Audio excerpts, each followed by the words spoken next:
श्री सच्चिदानंद समर्थ सद्गुरु साईनाथ महाराज की। वक्रतुंड महाकाय कोटि सूर्य समप्रभा निर्विघ्नं कुरु मे देवा सर्वकार्येषु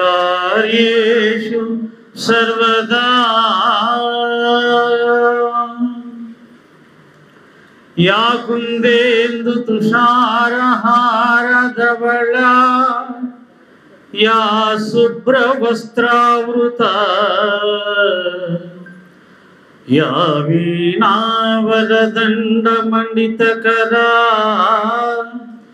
या श्वेतपद्मासना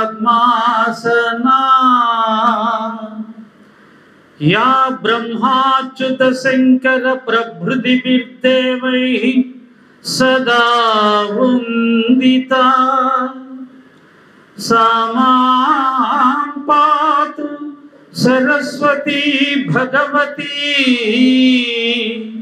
निःशेषजाड्यापः निःशेष जाड्यापः। गुरुर्ब्रह्मा गुरुर्विष्णुः गुरुर्देवो महेश्वरः गुरु साक्षात् परब्रह्मा तस्मै श्री गुरवे नमः। श्री गुरवे नमः। अज्ञानतिमिरान्धस्य ज्ञानाञ्जनशलाकया चक्षुरुन्मीलितं येन तस्मै श्री गुरवे नमः। సద్గురువును ఆశ్రయిస్తే మనలో పేరుకుపోయినటువంటి అజ్ఞానం అనే అంధకారం, చరణాకోలతో కొడితే గుర్రం ఎలా చెంగున పరిగెడుతుందో ఆ విధంగా అజ్ఞానం అనే అంధకారం పరిగెడుతుంది, జ్ఞాన జ్యోతులు ప్రకాశిస్తాయి. అఖండ మండలాకారం వ్యాప్తం ఏన చరాచరం తత్పదం దర్శితం ఏన తస్మై శ్రీ గురవే నమః. అనంతకోటి బ్రహ్మాండంలో వ్యాపించి ఉన్నది సద్గురువే.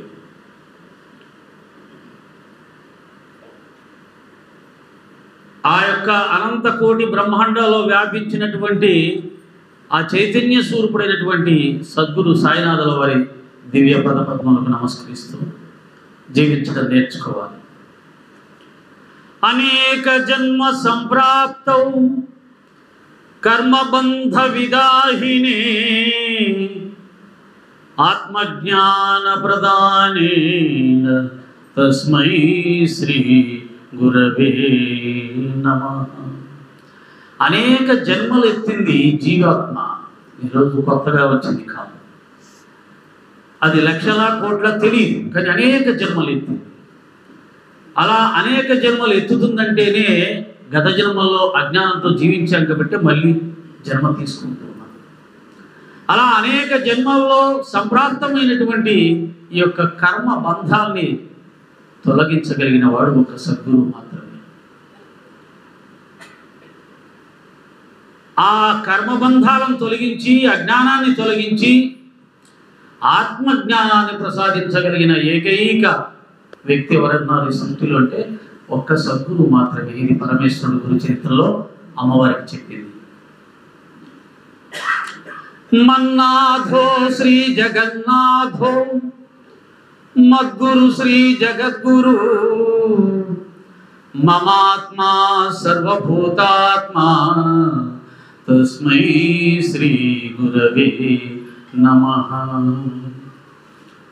నాలో ఉన్న ఆత్మే మన్నాథో శ్రీ జగన్నాథో. నాథుడు అంటే భర్త, ఈ జగత్తు మొత్తానికి భర్త ఎవరు? పరమాత్మ. మద్గురు శ్రీ జగద్గురు, నా గురువు ఎవరైతే ఉన్నారో ఆయనే జగత్తు మొత్తానికి గురువై ఉన్నాడు. అంటే నీ గురువేనా? మా గురువు కాదని తప్ప. గురువులందరూ ఒకటి, నామరూపాలతో వేరుగా ఉన్న లోపట ఉన్నటువంటి ఆ జ్ఞాన స్వరూపం ఒకటి. మమాత్మ సర్వభూతాత్మ. ఇప్పుడు మాట్లాడుతున్నది ఆత్మే, వింటున్నది ఆత్మే. కనుక నాలో ఉన్న ఆత్మే అందరిలో కూడా వ్యాపించి ఉంది, భేదం లేదు. దీన్నే అద్వైతం ఉన్నారు. మనం మాట్లాడుకునేవన్నీ కూడా అజ్ఞానానికి సంబంధించి, దేహానికి సంబంధించింది, లేదా సూక్ష్మ శరీరమైనటువంటి మనస్సుకు సంబంధించి. ఇదంతా మాయ. మాయ గురించి ఎంతైనా మాట్లాడుకోవచ్చు, ఎంత మాట్లాడుకున్నా అది మాయ. ఆత్మ గురించి మాట్లాడుకునేది ఏమీ లేదు, మాటలతో చెప్పేది కాదు. అది కేవలం అనుభూతికి చెందింది. కనుక అటువంటి ఆత్మ అందరిలో ఉంది కనుక అదే శాశ్వతమైంది, అదే నిజమైంది. ఇక అసత్యమైన దాని గురించి మాట్లాడుకొని ఏమి లాభం? ఇది ముందుకు వెళ్ళే కొద్దీ అనుభవంలోకి వచ్చేది. రామకృష్ణ పరమహంస గారు ఏమంటారంటే, ఈ జ్ఞాన మార్గంలో విషయ స్పష్టీకరణ, అభిప్రాయ వ్యక్తీకరణ దూరంగా ఒక 5-6 కిలోమీటర్ల దూరంలో ఉన్నప్పుడు ఆ వస్తువుని చూసి అది ఫలానా ఇది అని మన మనసు కనిపిస్తుంది. కానీ దగ్గరికి వెళ్ళే కొద్దీ అభిప్రాయాలు మారుతూ ఉంటాయి. పూర్తిగా దగ్గరికి వెళ్ళాకనే స్పష్టత వస్తుంది. కనుక ఈ ఆధ్యాత్మిక మార్గంలో మనం వ్యక్తం చేసే అభిప్రాయాలు కూడా ప్రస్తుతం ఒక దశలో ఉండవచ్చు, ఒక నిర్ణయాన్ని చెప్పవచ్చు. కానీ పూర్తిగా దగ్గరికి వెళ్ళాకనే స్పష్టత వస్తుంది అనేది కూడా తెలుస్తుంది. బ్రహ్మానందం పరమసుఖదం కేవలం జ్ఞానమూర్తి ద్వంద్వాతీతం గగన దృశ్యం తత్వమస్యాధి లక్ష్యం. ఆయన లక్షణం ఎటువంటిది అంటే బ్రహ్మానందం. మేనపాటి గారు ఇందాక దేనికోసం అని మనం అడిగినప్పుడు ఒక్కొక్కరు ఒకటి చెప్పారు. చివరికి అన్నీ కలిపి ఒక్కటే బ్రహ్మానందం, పరమానందం, పరమసుఖం, పరమశాంతి. దానికోసమే జీవులు ప్రయత్నం చేస్తూ ఉంటాయి. ఆ యొక్క ఆనందాన్ని పొందడానికి ఇంద్రియాల ద్వారా మనం ప్రయత్నం చేస్తూ ఉంటాం. పరమాత్మ ఇంద్రియాలని సృష్టించాడు. ఆ ఇంద్రియాలేమో సుఖాల కోసం వెంపర్లాడుతుంటాయి, ఇంద్రియ సుఖాలు. కానీ ఆ ఇంద్రియ సుఖాలు కూడా పరబ్రహ్మకు సంబంధించినవే. కానీ అవి తాత్కాలికమైనవి, క్షణికమైనవి. శాశ్వతమైనవి ఇంద్రియాలకు అతీతంగా లభించేది, మనస్సుకు కూడా అందనిది. కనుక దాన్నే బ్రహ్మానందం, దాన్నే పరమశాంతి, దాన్నే పరమసుఖం అంటున్నారు. అదే సద్గురు స్వరూపం. సద్గురు యొక్క రూపం ఏంటంటే మనం చూస్తున్నటువంటి ఆ వేషధారణ, పైన ఉన్న వేషధారణ కాదు. ఆనంద స్వరూపుడు ఆయన. దాన్ని చూడగలగాలి, దాన్ని మనం గమనించగలగాలి, దాన్ని అర్థం చేసుకోగలగాలి. కనుక బ్రహ్మానందం పరమసుఖదం, ఆయనే పరమసుఖానికి లక్ష్యం. ఆయన్ని ఆశ్రయించినప్పుడే ఆ బ్రహ్మానందం లభిస్తుంది, పరమసుఖం లభిస్తుంది. ఇంకా ఎక్కడా, ఎవరి ద్వారా, దేని ద్వారా లభించదు. కేవలం జ్ఞానమూర్తి. ఆయన ఎటువంటి వాడయ్యా అంటే కేవలం జ్ఞానస్వరూపుడు. ఆయన ఈ 3 మూరల దేహం కాదు. దాన్ని చూడాలన్నా మళ్ళీ మనం కూడా జ్ఞాననేత్రంతో మాత్రమే చూడగలం తప్ప ఈ యొక్క చర్మచక్షువుతో చూడలేం. తత్వమస్యాధి లక్ష్యం. ఆ యొక్క దాన్ని సాధించడమే, దాన్ని తెలుసుకోవడమే సాధకుడు, భక్తుడు లక్ష్యంగా పెట్టుకోవాలి. మానవుడు ఏకం నిత్యం విమలమచలం సర్వధీ సాక్షిభూతం భావాతీతం త్రిగుణరహితం సద్గురుం తం నమామి.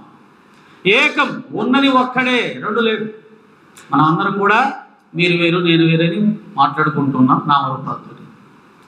విమలం అచలం. ఆయన ఎటువంటి వాడయ్యా అంటే విమలం, మలినం లేనటువంటి స్వచ్ఛమైనటువంటి వాడు. అచలం, కదలడానికి అవకాశమే లేనంత పూర్ణంగా వ్యాపించినటువంటి వాడు. ఏదైనా కదులుతుంది అంటే కొంత గ్యాప్ ఉందని అర్థం.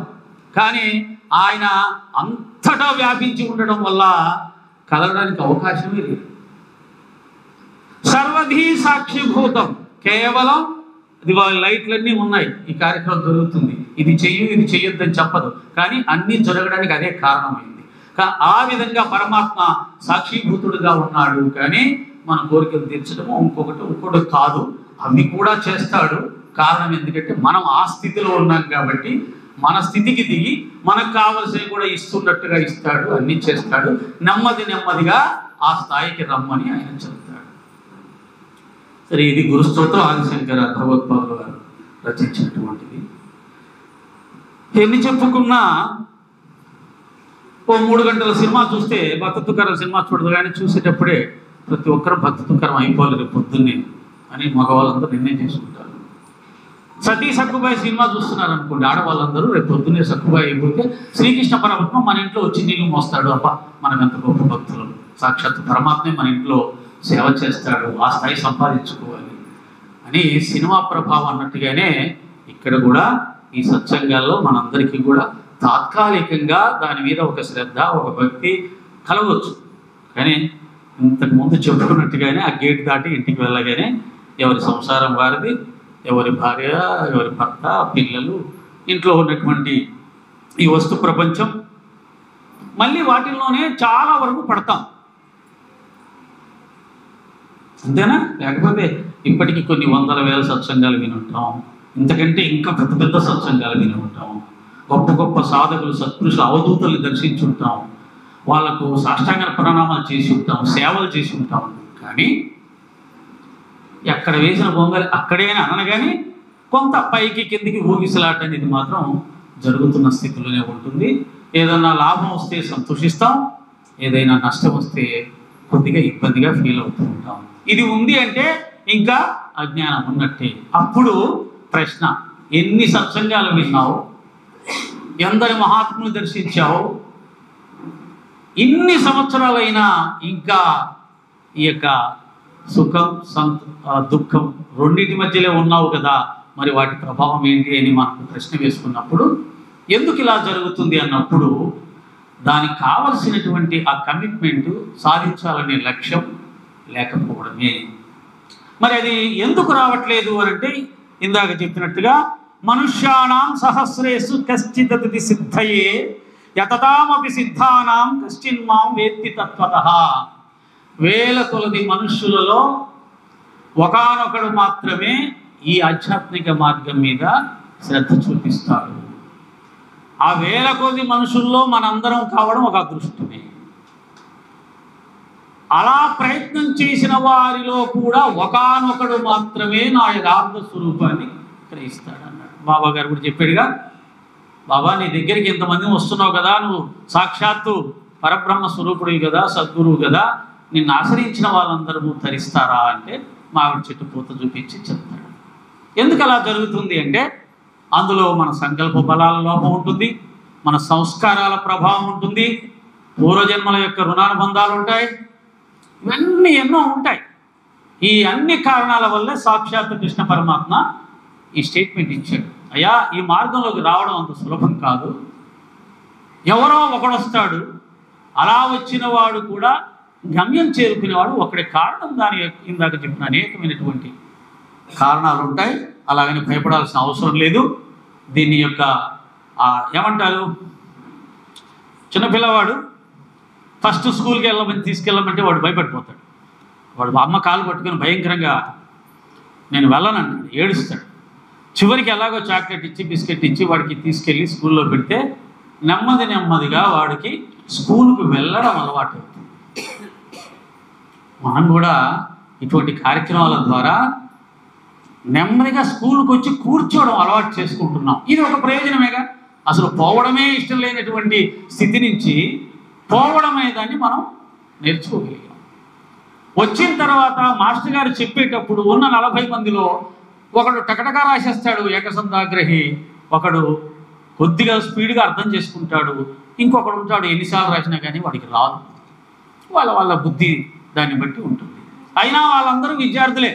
లాస్ట్లో రాలేదని వానికి ఇంటిపడేరు, వాడిని కూర్చోబెడతారు, వానికి నెమ్మదిగా నేర్పిస్తారు. వీడికి 100కు 100 వస్తాయి, ఒకటి 70 వస్తాయి, 60 వస్తాయి, 30 వస్తాయి, 20 వస్తాయి. 20 వచ్చినా సరే వాడిని స్కూల్ నుంచి ఇంటిపడేది వీలు లేదు. వాడికి కూడా బాధ్యతగా మనం నేర్పించాల్సింది. వాడి ప్రయాణం కొద్దిగా ఆలస్యంగా కావచ్చు. అలాగా మనలో ఆ విధమైనటువంటి వాళ్ళమే ఉంటాం. ముందు అసలు దాన్ని అలవాటు కావడం, అలవాటు చేయడం, స్కూల్కి వెళ్ళడం, అది కావడం ఒక ప్రయోజనం. నెమ్మదిగా దానికి సంబంధించిన కొంత జ్ఞానాన్ని నేర్చుకోవడం ఒక ప్రయోజనం. అలా క్లాసులు పెరిగే కొద్దీ కూడా ఆ యొక్క దాన్ని అందిపుచ్చుకునే, నేర్చుకునే, అవగాహన చేసుకునే శక్తి కూడా స్పీడ్ అవుతుంది. అటువంటి ప్రయోజనాలే ఈ ఆధ్యాత్మిక మార్గంలో ఉంటాయి. వారి వారి సంకల్పం, వారి యొక్క శ్రద్ధాభక్తిని బట్టి ప్రయోజనం ఉంటుంది. స్వామి వివేకానంద అంటాడు, శ్రద్ధాభక్తి కలిగినటువంటి వాడికి, అంటే ఎవరు అన్నారు, ఏమండి అనేక జన్మల నుంచి వచ్చినటువంటి అజ్ఞాన అంధకారం తొలగిపోవాలంటే అంత సులభంగా అవుతుందా, ఎన్ని జన్మలు పడుతుందో అన్నాడు. దానికి రామకృష్ణ పరమహంస అన్నాడు, అదేం లేదు, ఎన్నో వేల సంవత్సరాల నుంచి చీకటిగా ఉన్నటువంటి ఒక గుహలోకి దీపం తీసుకొచ్చిన క్షణంలోనే అది జ్యోతిర్మయమై బ్రహ్మాండంగా ప్రకాశించదా, దానికి సంవత్సరాలు కావాలా అన్నాడు. కాబట్టి వాడి సంస్కారం అంటే, వాడికి పూర్వజన్మ ఆ రుణానుబంధము, ఆ సంస్కారము, ఆ పొందే ఫలితము ఉంటే ఒక్క క్షణంలోనే వస్తుంది. అలాగే శ్రద్ధ, బాబా చెప్పినటువంటి ఆ శ్రద్ధ నేను పొంది తీరాలనుకున్న వాడికి చాలా సులభంగా ఒక్క క్షణంలో వచ్చే అవకాశం ఉంటుంది. ఆ శ్రద్ధాభక్తులు లేని వాడికి ఎన్ని జన్మలు పడతాయో తెలియదు. అలాగని వదిలివేయడానికి వీల్లేదు అనేది మనం తెలుసుకుంటూ ఈ కార్యక్రమాల్లో ఇంతమంది అలాగే ఉంటారని లేదు, ఒకరిద్దరు ఉంటారు. దీనికి సంబంధించి విన్న తర్వాత ఇంటికి వెళ్ళి, ఒకటి సత్యం ఏంటంటే, సత్సంగాలు వినడం ద్వారా వచ్చేదానికంటే మీకుగా మీరు ఇంట్లో ఆచరించే సాధన ఏదైతే ఉందో అది మిమ్మల్ని ఉద్ధరిస్తుంది, అది మీతో ప్రయాణం చేస్తుంది, అది మిమ్మల్ని నడిపిస్తుంది. మేము 10 మంది 10 రకాలుగా చెప్పినా కానీ కంగారు పడాల్సిన అవసరం లేదు. గురుగీతలో ఒక శ్లోకం ఉంది, కొన్ని తుమ్మెదలు, కొంతమంది గురువులు శిష్యులు ఒక గురువు దగ్గరే ఆశ్రయించి విద్య నేర్చుకుంటారంట. కొంతమంది శిష్యులు అనేక మంది గురువులను సందర్శించి వాళ్ళ ద్వారా చర్చలు జరిపి రకరకాల జ్ఞానాన్ని నేర్చుకుంటారట. ఇది ఎలాంటిదని చెప్తాడంటే, ఒక తుమ్మెద ఉంది అంటే అది అనేక రకాల పూల మీద వాలి ఆ పూలలోని అనేక రకాల మకరందాలని అది స్వీకరిస్తుందట. అలాంటి శిష్యులు కూడా ఉంటారు. రామకృష్ణ పరమహంస గారు దీనికి చెప్తాడు.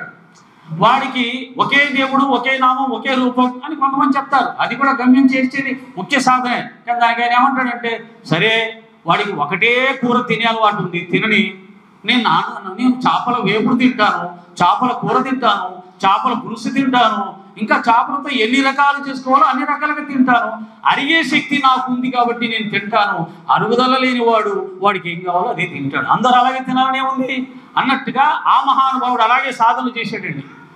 ఆయన సాక్షాత్తు ఆంజనేయ స్వామి ఉపాసన చేసి శ్రీరామ సాక్షాత్కారం పొందాడు. రాధా ప్రేమను ప్రదర్శించి కృష్ణుడి మీద సాక్షాత్తు కృష్ణ సాక్షాత్కారం పొందడమే కాదు, స్త్రీలకు వచ్చినట్టుగా ఆయన డేట్స్ వచ్చాయంట. అంటే ఒక్కొక్క సాధన చేస్తే క్రిస్టియానిటీ మత పద్ధతిలో ఆచరించి క్రీస్తును సాక్షాత్కరించుకున్నాడు. ఖురాను చదివి దాని ప్రకారంగా ముస్లిం పద్ధతిలో నమాజ్ చేసి ఆ యొక్క అల్లాను సాక్షాత్కారం చేసుకున్నాడు. అందుకని ప్రాక్టికల్గా అన్నీ చేసి అని చెప్పింది ఏంటంటే, పరమాత్మ ఒక్కడే, గమ్యస్థానం ఒక్కటే. ఆ గమ్యానికి చేరడానికి అనేక మార్గాలు ఉన్నాయి. కానీ మూర్ఖత్వంతో ఎవడికి వాడిపోయిన మార్గమే కరెక్ట్, ఈ మార్గంలోనే అక్కడ చేరుకుంటాం, ఇంకా ఏమి మార్గాలే లేవు అనడం మూర్ఖత్వం అని చెప్పి స్వచ్ఛంగా ప్రాక్టికల్గా సాధన చేసి చెలిపిన మహానుభావుడు ఎవరంటే రామకృష్ణ పరమహంస. దాన్ని ఎంత చక్కగా చెప్పాడంటే, ఒక కొలంలో నీరు తాగుతున్నారు ముగ్గురు. వాడు హిందువు తాగుతూ ఏమన్నాడంటే, తెలుగువాడు అనుకుందాం, నేను నీళ్ళు తాగుతున్నాను అన్నాడు. ముస్లిం తాగుతూ ఏమన్నాడంటే, నేను పానీ తాగుతున్నాను అన్నాడు. ఇంగ్లీష్ వాడు తాగుతూ నేను వాటర్ తాగుతున్నాను అన్నాడు. వీళ్ళు ముగ్గురు తండుకుంటారు. దీన్ని వాటర్ అనాలి, లేదు పానీ అనాలి, లేదు. నిజానికి చూస్తాడు ఉన్న పదార్థం ఒక్కటే. కాబట్టి భగవతత్వాన్ని ఆ విధంగా రకరకాలుగా ఉంటాయి. సచ్చరిత్రలు కూడా బాబా స్వయంగా చెప్పాడు. 32వ అధ్యాయంలో 4 భగవతత్వాన్ని వెతుకుతూ బయలుదేరారు. ఒక్కొక్కరు ఒక్కొక్క మార్గాన్ని ఇదే కరెక్ట్ అనుకుంటూ పోయారు అని చెప్పాడు. చివరికి బాబా గారు చూపిన మార్గం మాత్రం గురు మార్గం. అంటే నువ్వు భక్తి మార్గంలో వెళ్ళినా ఆ భక్తి మార్గాన్ని ఆచరించి పరమాత్మ సాక్షాత్కారం పొందిన వాళ్ళు ఎవరైతే ఉన్నారో వారిని ఆశ్రయించు, గురువుగా స్వీకరించు. అప్పుడు నువ్వు భక్తి మార్గంలో భగవంతు సాక్షాత్కారం పొందుతావు. నువ్వు జ్ఞాన మార్గంలో వెళ్తావా, జ్ఞాన మార్గంలో భగవత్ సాక్షాత్కారం పొందిన వ్యక్తి ఎవరైతే ఉన్నారో, ఆత్మ సాక్షాత్కారం పొందిన వ్యక్తి ఎవరు ఉన్నారో ఆ వ్యక్తిని ఆశ్రయించు, సాధన చేయి, విచారణ చేయి, నీకు సాక్షాత్కారం లభిస్తుంది. నిష్కామ కర్మయోగం ద్వారా సమాజానికి సేవ చేసి ఆ భగవంతు సాక్షాత్కారం పొందిన వాళ్ళు ఎవరైనా ఉన్నారా? ఆ మార్గంలో వెళ్ళు. మదర్ తెరీసా, మహాత్మా గాంధీ ఎవరైతే ఉన్నారో ఆ మార్గంలో వారిని ఆశ్రయించి వారు చూపిన మార్గంలో వారు ఆచరించిన మార్గంలో నువ్వు ముందుకు వెళ్తే ఏ మార్గంలో అయినా సరే నీకు ఒక మార్గదర్శి అవసరం. ఆల్రెడీగా దాన్ని దర్శించిన వారు గమ్యస్థానం చేరినటువంటి వారు. వితౌట్ మార్గదర్శి నువ్వు భగవత్ సాక్షాత్కారానికి ముందుకు వెళ్ళలేవు. ఖచ్చితంగా దాన్ని కూడా మనకు 2వ అధ్యాయంలో కూడా చెప్పాడు బాబా గారు. కనుక మనందరం కూడా అదే పద్ధతిలో బాబా గారి మార్గంలో ఇతరులను అడిగితే గుడ్డ ముక్కలు దొరుకుతాయి, నన్ను అడిగితే పట్టు వస్త్రాలు ఇస్తాను అన్నాడు. కాబట్టి విశ్వాసం ఉన్నవాళ్ళు, శ్రద్ధ ఉన్నవాళ్ళు, లక్ష్యాన్ని పొందాలనుకున్న వాళ్ళు శ్రద్ధాభక్తులతో బాబాను గురువుగా భావిస్తే మీరు ఆయన దగ్గర నుంచి సమస్తం పొందగలరు. అలా పొందిన వాళ్ళు ఉన్నారా? బివి నరసింహస్వామి పొందాడు, భరద్వాజ్ మాస్టర్ గారు పొందారు, తర్వాత వచ్చినటువంటి కృష్ణప్రియ లాంటి వాళ్ళు ఉన్నారు. ఇప్పుడు కూడా ఉన్నటువంటి ఎంతోమంది ఆ మహాత్ములుగా ఎదిగి బాబా మార్గంలో ఉన్నటువంటి వాళ్ళు. అయితే నీవు బాబాను గురువుగా త్రికరణ శుద్ధిగా భావించాలి. దాన్ని తుకారం మహానుభావుడు చెప్పాడు, గురి కుదిరితే గురువుతో పని ఏముంది అంటాడు. అంటే నీకు ముందు గురి కుదరాలి. ఇప్పుడు మన బాబా గారిని తీసుకుందాం, ఆయన దగ్గరే ఉంటూ ఆయనకు సేవ చేస్తున్నటువంటి శ్యామ 72 జన్మలు ఎత్తాడు.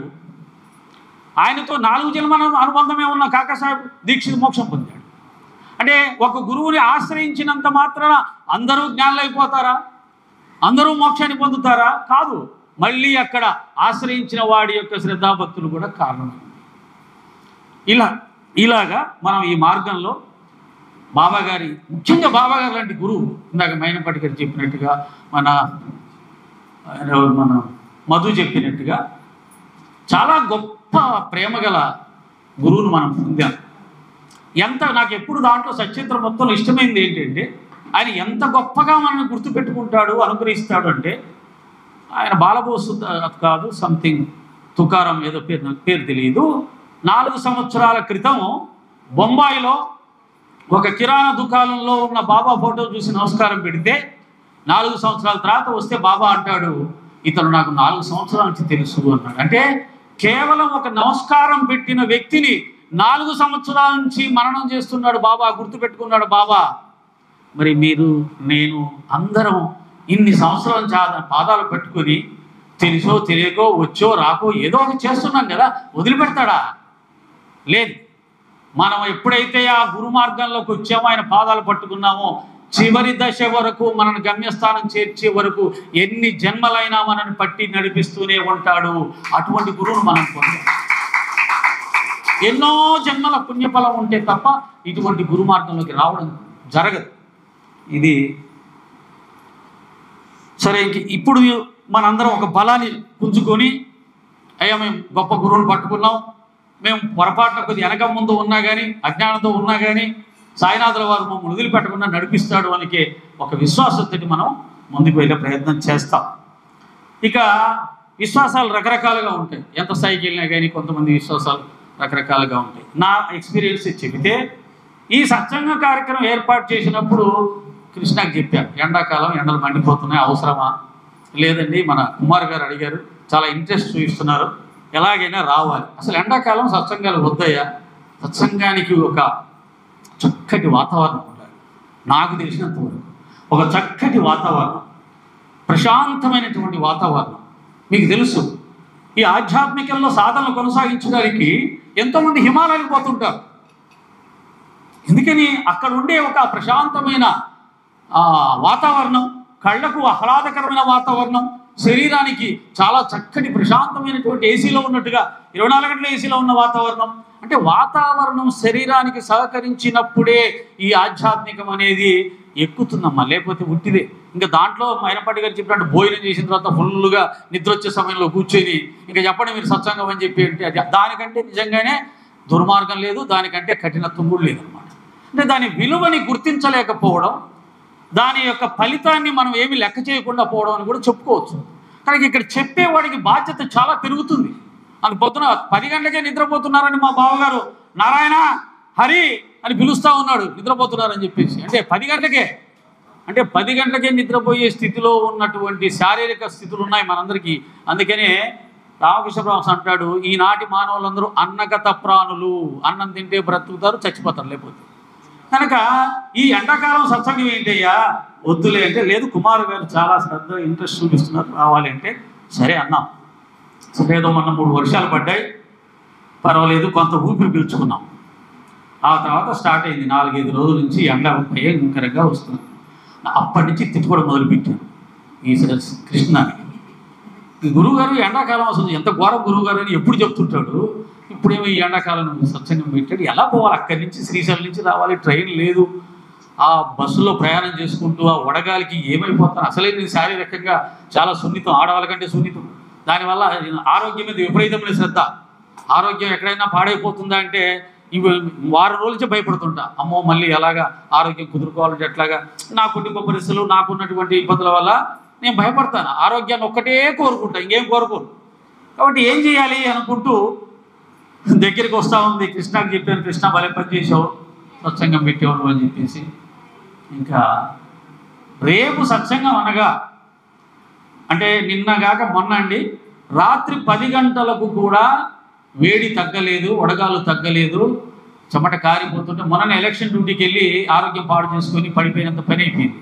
మళ్ళీ ఇప్పుడు ఇలా అయితే ఏం చేయాలి, ఎలా పోవాలి, టెన్షన్ పట్టింది. కొన్ని పక్కన కూర్చున్న మా అక్బర్ బాదుషా లాగా చిన్నప్పటి నుంచి శరీరాన్ని బాగా అరగదీసి బండలాగా కొండలాగా తయారు చేయాల. 80 సంవత్సరాలకు ఎలా ఉన్నాడు చూడండి, ఆయన 2 అంతస్తుల బిల్డింగ్ ఎగిరి దూకేస్తున్నాడు. అది ఆయన చిన్నప్పటి నుంచి ఆయన పెరిగిన విధానం, నా విధానం నాకు ఉంటుంది, దాన్ని బట్టి నా శరీర బలం ఉంటుంది. ఏం చేయాలో అర్థం కాలేదు. బాబాని అడగాలంటేనేమో లౌకికంగా అడగడం అలవాటు లేదు. నా కష్టం ఏదో, నా బాధ ఏంటో, నా భయం ఏదో నేనే పడుతుంటాను. కానీ చివరికి తట్టుకోలేక చివరి పరిస్థితుల్లో డాక్టర్ పిల్లేలాగా మొన్న సాయంత్రం బాబాకు నమస్కారం పెట్టుకుంటూ, అయ్యా నీ మీద భారం వేసి వెళ్తున్నాను, ఎండలు ఘోరంగా ఉన్నాయి, ఏమైపోతున్నాయేంటో, మార్గబంధు అన్నారు కదా, కొద్దిగా సాయం చేయవయ్యా అంటే. ఈ ఎండ ఉక్కపోతే కాకుండా నాకు శారీరకంగా ప్రయాణాలు వచ్చే కొన్ని ఇబ్బందులు కూడా ఉన్నాయి. ఇవన్నీ బాగా తెలిసి చివరికి ప్రార్థన చేశాను. ఇందాక మీరు అందరూ చెప్పినట్టుగా ఆయన ఎంత గొప్ప దయాస్వరూపుడు అని అంటే, నిన్న ఉదయం నుంచి అమ్మ సూర్యుడు కనపడాల, మధ్యాహ్నం 2 గంటల దాకా ఎక్కడున్నాడో తెలియదు. మేఘాలు లేవు, ఏం లేవు, కానీ సూర్యుడు మాత్రం రాలేదు. వాతావరణం అంతా కూల్ అయిపోయింది. చాలా వరకు సగం ధైర్యం వచ్చింది. ఆ తర్వాత 6 గంటలకు బస్సు ఎక్కాను. బస్సు కదులుతూ ఉంటే సత్పురుషుల యొక్క మహిమ గురించి స్థవన మంజర్లో దాసగల మహారాజు చెప్పింది జ్ఞాపకం వచ్చింది. సత్పురుషులు హిమాలయాల లాంటి వారు, వారి యొక్క కరుణ మలయమారుతం లాంటిది అనిపించింది. చల్లటి గాలి శరీరానికి తగులుతుంటే నేను అనుకున్నాను, చాలా అనుభవాలు ఇంతకుముందు ఇచ్చినా ఎప్పటికప్పుడు భయపడుతూనే ఉంటాను. ఓసారి చికాగోకి వెళ్తే, చికాగోలో స్వామి వివేకానంద ఉపన్యసించినటువంటి ప్రపంచ మత మహాసభలో ఉపన్యసించిన వేదికను చూడాలి అంటే అప్పుడున్న వాతావరణం -20 degrees. బయటికి వెళ్తే మనిషి గడ్డగట్టిపోతాడు. నేను వెళ్ళను, నేను అక్కర్లేదు, నా వల్ల కాదులే అనుకున్నాను. కానీ నేను ఉన్న ఆర్లాండో నుంచి ధైర్యం చేసి మళ్ళీ చివరి దశలో బాబా గారి మీద భారం వేసి చికాగో వెళ్తే 20 సంవత్సరాల్లో ఎప్పుడూ లేని క్లైమేట్ వాతావరణం బాబా నా కోసం సృష్టించాడు అక్కడ. అంటే 10 degreesకి వచ్చింది, -20 degrees నుంచి 10 degreesకి వచ్చింది. హ్యాపీగా బయటికి వెళ్ళొచ్చు, తిరగొచ్చు. మా చెల్లెలు చెప్పింది, అన్నయ్య 20 సంవత్సరాల్లో ఈ వాతావరణం ఎప్పుడూ లేదు అని. అంటే ఒక వ్యక్తి కోసం, ఒక భక్తుడి కోసం మొత్తం ప్రకృతిని కూడా మార్చగలిగినంత ప్రేమ అయింది అన్నప్పుడు చాలా ఆశ్చర్యం వేసింది. నిన్న అలాగే ప్రయాణం చేస్తూ వచ్చాను. సుఖంగా 2 గంటలకు రాత్రి దిగాను. ఈ ఒక్క రోజులో జరిగిన ఈ మార్పు కారణంగా కృష్ణాని కుమార్ గారిని అనుకున్న మాటలన్నీ మళ్ళీ వెనక్కి తీసుకొని వారికి అభినందనలు తెలియజేస్తూ ఉన్నాను. ఈ కార్యక్రమంలో పాల్గొనే అదృష్టంతో పాటు ఇటువంటి అనుభవాలను పొందే అవకాశం కూడా ఈ కార్యక్రమం వల్లే వచ్చిందిగా. ఈ కార్యక్రమంలో పొందే అనుభవం పొందలేంగా. ఆ విధంగా సద్గురు సాయినాథుల వారి అనుభవం ఎంత గొప్పదో చెప్పలేం. దాన్ని దాసగల మహారాజు శ్రీ సద్గురు బాబా సాయి, ఓం శ్రీ సద్గురు బాబా సాయి, తుజవాచుని ఆశ్రయ నాహి భూతలి. ఇది నాకు ఇష్టమైన పదం. నిన్ను తప్ప ఈ ప్రపంచంలో ఇంకొకరిని నేను ఆశ్రయించలేను. నువ్వు తప్ప నాకు ఈ ప్రపంచంలో మరొక ఆధారం లేదు. ఈ భావన మనందరిలో 100% ఉంది. ఉందే అని నేను అడగను. ఎందుకంటే బాబా భక్తులకు బాబా మీద ఎంత ప్రేమ ఉంటుందో తెలిసిన వారు.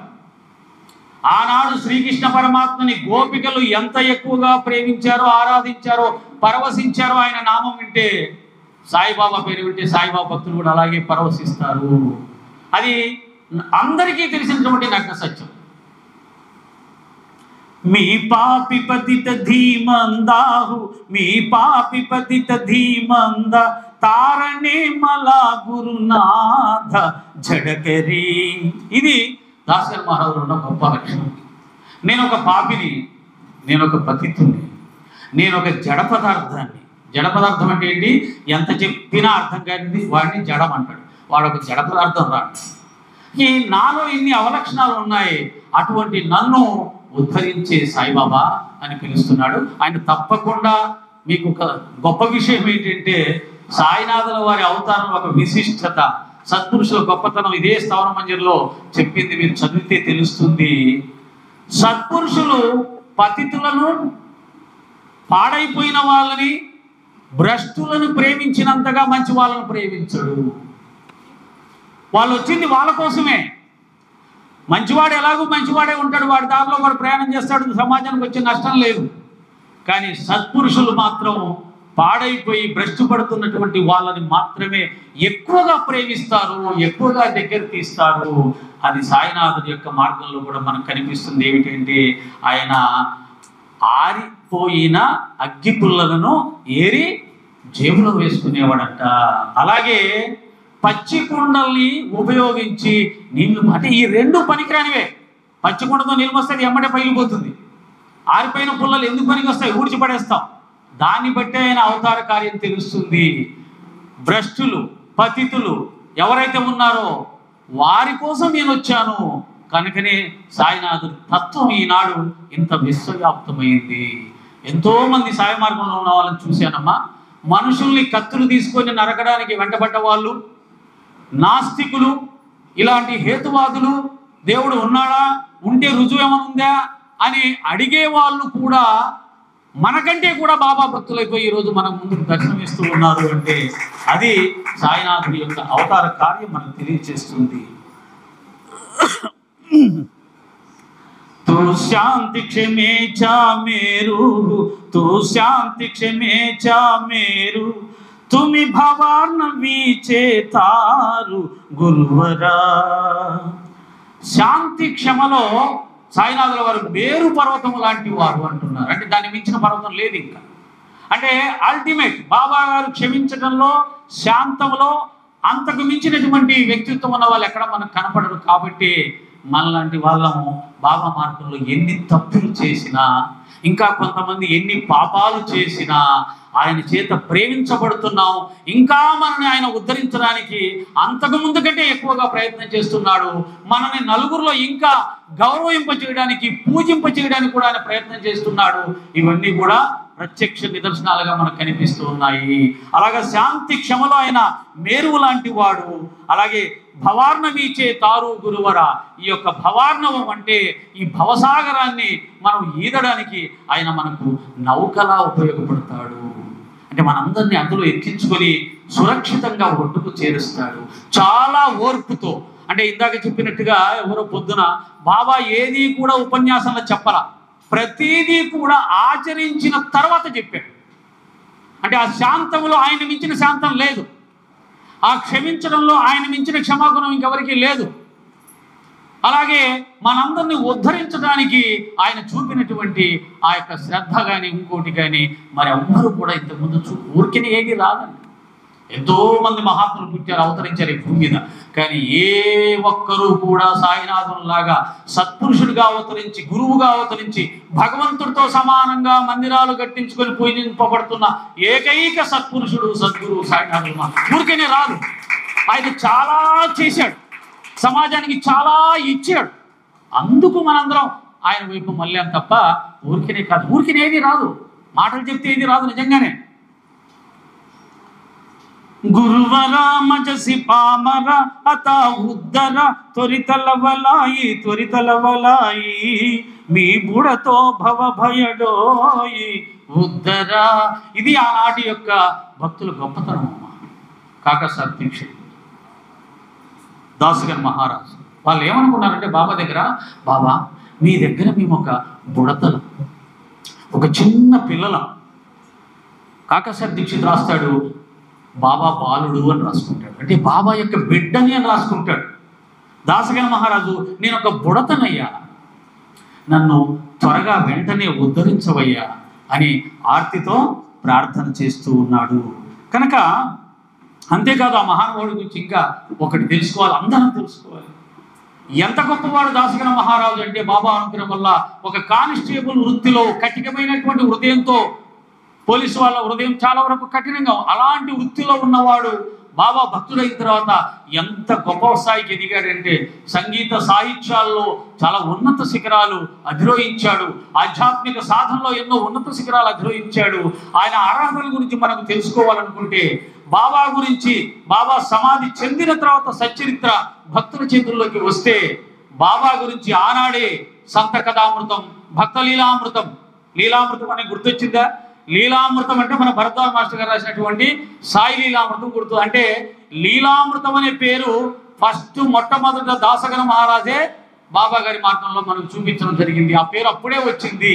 కనుక భక్త లీలామృతం, సంత కథామృతం అనే రెండు అద్భుతమైన గ్రంథాలలో బాబా మహిమలు రాయడం జరిగింది. ఇది బాబా గారు ఉండగానే.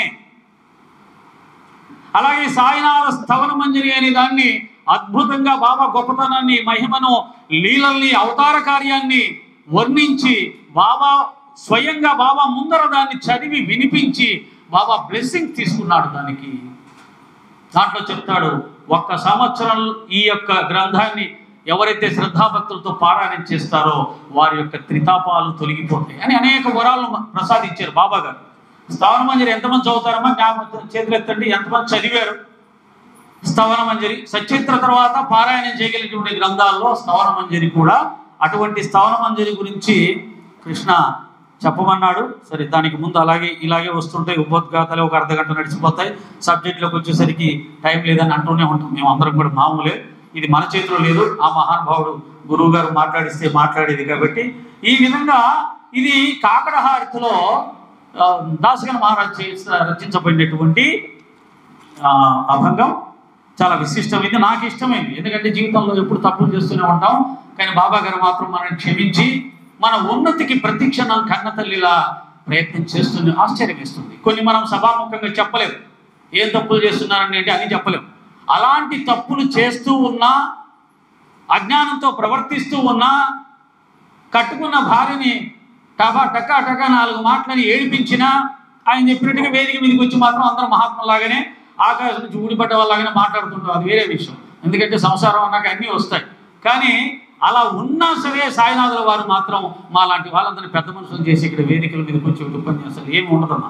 ఇంట్లో పోయాక సంసారంలో ఉండేటప్పుడు మీరందరూ ఎలా ఉంటారో మేము కూడా అలాగే ఉంటాం. కానీ అన్న తర్వాత తెలుసుకుంటాం, అయ్యో తప్పు చేసేమే, బాబా ఇలా కాదు కదా, మనం ఎలా ఉండమన్నాడు, తప్పు, సారీ అని చెప్పేసి ఒక మాట అంతే. ఎందుకంటే మనుషులం కదా, అంత సులభం కాదు. అహంకారాన్ని పోగొట్టుకోవడం, కోపాన్ని పోగొట్టుకోవడం, ఈర్ష్యా ద్వేషాన్ని పోగొట్టుకోవడం, పక్కవారి గురించి మాట్లాడుకోవడం, ఇవి లేకుండా మానవుడు జీవించడం కష్టం. అలా జీవిస్తే అతను మహాత్ముడే. ఎవరైనా సరే వారికి తల వచ్చి నమస్కారం పెట్టాల్సిందే. పొద్దున మా కృష్ణ చెప్పినట్టుగా అలాంటి కొన్ని వ్యక్తిత్వాలలో పోల్చుకున్నప్పుడు మా రమేష్ సత్సంగాల్ని గంటలు అనర్గళంగా చెప్పగలిగిన సామర్థ్యం ఉండి కూడా ఒక మామూలు వ్యక్తిగా వచ్చి వెనకాల కూర్చొని సత్సంగాలను వినడానికి రోజంతా కేటాయిస్తూ ఉన్నాడే. అది ఆధ్యాత్మికలో సాధించాల్సింది. నేను తెలుసుకునేది ఏముంది, నేనే చెప్తుంటాను కదా, అంతా నాకు తెలుసు, నేను వెళ్ళి కూర్చుని నా స్థాయి తగ్గిపోతుంది అని అనుకోకుండా ఉండడం ఆధ్యాత్మిక ఉన్నతి, అది ఆధ్యాత్మిక ఆచరణ. అలాగే మధుసాయి ఉన్నాడు, అద్దాల మందిరం, నాకంటే ఇంత పెద్ద మందిరం ఉంది, అక్కడ నన్ను పిలిచి పీటేసి ఇవన్నీ నాకేం చేయలేదు కదా, కాబట్టి నేను ఎందుకు రావాలి అని చెప్పి అనుకుంటే ఈరోజు ఆయన వచ్చేవాడు కాదు, రావడమే కాదు, ఈ కార్యక్రమానికి వస్తున్న మా ఇద్దరిని కూడా రిసీవ్ చేసుకుని రాత్రి 2 గంటలకు నా కోసం వాళ్ళ అబ్బాయి వచ్చాడు. 2 గంటల దాకా మేలుకుండి నన్ను రిసీవ్ చేసుకుని ఇంటికి తీసుకెళ్ళి ఏసీలో పడుకోబెట్టి అన్ని సౌకర్యాలు ఇచ్చాడు. పక్క గుడిలో సత్సంగం జరుగుతుందంటే మా గుడిలో జరగట్లేదు కదా, అక్కడికి నేను ఎందుకు వెళ్ళాలి అనుకునే వాళ్ళే ఉంటారు సాధారణంగా గుడి నడిపేవారు.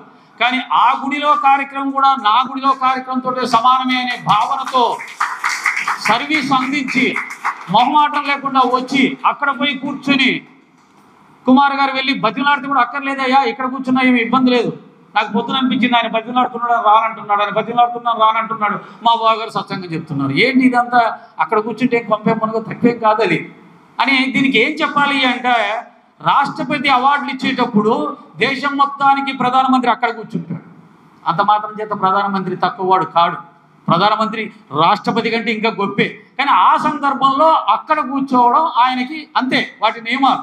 కాబట్టి ఇక్కడ సత్సంగాలు చెప్పేవాళ్ళు కూర్చున్నారు, ఆయన అక్కడ కూర్చున్నాడు, ఇబ్బంది లేదు. కానీ కుమార్ గారికి అదేదో సాటి మందిర చైర్మన్ కదా, ఆయన అక్కడ కూర్చోబోయి కరెక్ట్ కాదు అని ఆయన సంప్రదాయం ఆయన సంస్కారాన్ని పెట్టి పిలుచుకున్నాడు, అది వేరే విషయం. కాబట్టి ఎక్కడ కూర్చున్నా కానీ ఎవరి గౌరవానికి భంగం వచ్చే ఇబ్బందులు లేదనేది విషయాన్ని తెలియజేస్తున్నాను. ఇక దాసగన మహారాజు గారు ఈ స్తవన మంజరి అనేదాన్ని, స్తవన మంజరి అంటే బాబా యొక్క గొప్పతనాన్ని వివరించినటువంటిది. ఇది కూడా మన ఆంధ్రప్రదేశ్లో బాబా పుస్తకాల్లో విరివిగా పారాయణం చేయబడుతున్నటువంటి ఒక చిన్న గ్రంథం. కృష్ణ చెప్పినట్టుగా నాకు ఈ గ్రంథం బాబా గారి సంకల్పంతో ఒక 2 సంవత్సరాల నుంచి ప్రతినిత్యం పారాయణం చేసే బాధ్యత ఇచ్చాడు ఆయన. ఖచ్చితంగా చేస్తున్నారంటే లేదు, ఇలా అలసిపోయి ఇంటికి వెళ్ళినప్పుడు చేయలేక నమస్కారం పెట్టుకుని సాయిరా స్తవన మంజరి 3 సార్లు చదువుకుని పడుకుంటారు చాపకన్నప్పుడు. ఏది అంటే ఒక్కోసారి మనుషులం కదా, ఆ విధంగా పరిస్థితి ఉంటుంది. ఇది ఏ సందర్భంలో నా జీవితంలోకి వచ్చింది అంటే, నా చిన్న కూతురు కెనడా వెళ్ళడానికి వీసా దొరకట్లేదు. అప్పుడు కెనడా వీసా దొరకడం కష్టం. నాకు ఎవరో చెప్పారు స్తవన మంజరి చాలా గొప్పది, చదివి ఓకే అమ్మ స్తవన మంజరి పారాయణం చేయరా అన్నాను. ఆమె నాకంటే చాలా తెలియగలదు కాబట్టి నాన్న నేను చేయలేదు, నాకు బిజీగా ఉంది, నువ్వే చేయి. సరే ఏం చేస్తాం, కన్నబిడ్డ కోసం తప్పదు కదా అని చెప్పేసి ఒకటి ఆ సద్గ్రంథం పారాయణించే మహాభాగ్యం నాకు ఆ రకంగా దొరుకుతుంది కదా, నేను ఎందుకు వదిలిపెట్టాలి అని చెప్పేసి చక్కగా పారాయణించే మొదలుపెట్టాను. ఆమెకు వీసా వచ్చింది, ఇక్కడ చేస్తున్న ఉద్యోగంతో కెనడాలో కూడా అదే ఉద్యోగం వచ్చింది, అక్కడికి వెళ్ళింది, చక్కగా ఉద్యోగం విద్య పూర్తి చేసుకుంది, ఆ ఉద్యోగంతో ఎటువంటి ఇబ్బంది లేకుండా బతికింది, హ్యాపీగా మొన్ననే పండంటి సాయినాథునికి జన్మనిచ్చింది. ఆ విధంగా ఆమె హ్యాపీగా వెళ్ళడానికి పనికొచ్చింది. నాకు ప్రతినిత్యం కూడా స్తవన మంజరి పారాయణ చేసే భాగ్యాన్ని ఆమె ప్రసాదించింది. అటువంటి స్తవన మంజరిలో ఆనాడు బాబా గారి అనుభవాలు పొందిన వాళ్ళు నాకైతే చాలా ఇష్టమైంది. బాబా గారి పాదాల వద్ద గంగా యమునలో జన్మించడం నాకు చాలా ఇష్టం. ఎందుకంటే నాకు నారాయణుడు ఇష్టం. శ్రీమన్నారాయణ పాద సన్నిధిలోనే సకల తీర్థాలు జన్మించాయని పురాణాలు చెప్తూ ఉంటాయి. మరి సాయినాథుల వారు దాసగన మహారాజు ప్రయాగ వెళ్ళొస్తాను, నేను స్నానం చేసి వస్తాను అక్కడ పుణ్య నదులు అని చెప్తే శ్రద్ధాభక్తులు ఉంటే ప్రయాగ, కాశీ, గయా, అయోధ్య అన్నీ ఇక్కడే ఉంటాయి గను అని చెప్పి తన పాదాల చెంత నుంచి 2 గంగాయముల దారాలను సృష్టించిన ఒక అద్భుతమైనటువంటి ఆయన లీలల్లో అన్నిటికంటే నేను ఎక్కువగా ఇష్టపడే అద్భుతమైనటువంటి లీల గంగా. అంటే ఆ లీలలను దర్శించడానికి అర్హత ఉంటేనే భక్తులకు చూపిస్తాడు తప్ప ఎవరికి పడితే వాళ్ళకి చూపించాడు. కాబట్టి దాసగన మహారాజు యొక్క అర్హత ఏంటి అనేది అక్కడ చూపించాడు. ఇంకా చెప్పాలి అంటే సాయినాథుల వారు ఆయన తర్వాత గొప్పగా ఒప్పుకున్నటువంటి సాధకులు ఎవరైనా ఉన్నారంటే ఉపాసని బాబా, దాసగన మహారాజు. ఎందుకంటే ఉపాసన బాబా విషయంలో బాబా చెప్పాడు, ప్రపంచం మొత్తం ఒకవైపు, ఉపాసని ఒకవైపు అన్నాడు. అలాగైనా 6 నెలలు ఉండలేకపోయాడని చెప్పి ఆయన చులకనగా మాట్లాడితే అది మన అజ్ఞానాన్ని తెలియజేస్తుంది తప్ప కాదు. అంతవరకు ఆయన 3.5 సంవత్సరాలు ఉండడం అంటే ఎంత అసాధ్యమో అంత అసాధ్యం. ఉండమనింది కూడా ఎక్కడ ఖండోప దేవాలయం 4 అడుగుల వెడల్పు ఉన్నటువంటి దాంట్లోనే ఉండాలి ఆయన. ఇంకా అనేక కష్టాలు పడ్డాడు, అనేక ఇబ్బందులు పడ్డాడు. ఒకటే ఆయన గొప్పతనాన్ని మనం గుర్తించడానికి ఏంటంటే గురువు శిష్యుడి యొక్క గొప్పతనాన్ని బట్టి గురువు యొక్క గొప్పతనం నిర్ణయించబడుతుంది.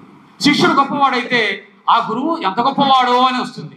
ఆ విధంగా మెహర్ బాబాకు గురువు కాగలిగిన స్థాయి ఉపాసని బాబా. కాబట్టి ఆయన ఎంతగా బాబా చేత ఉద్ధరించబడ్డాడని తెలుస్తుంది.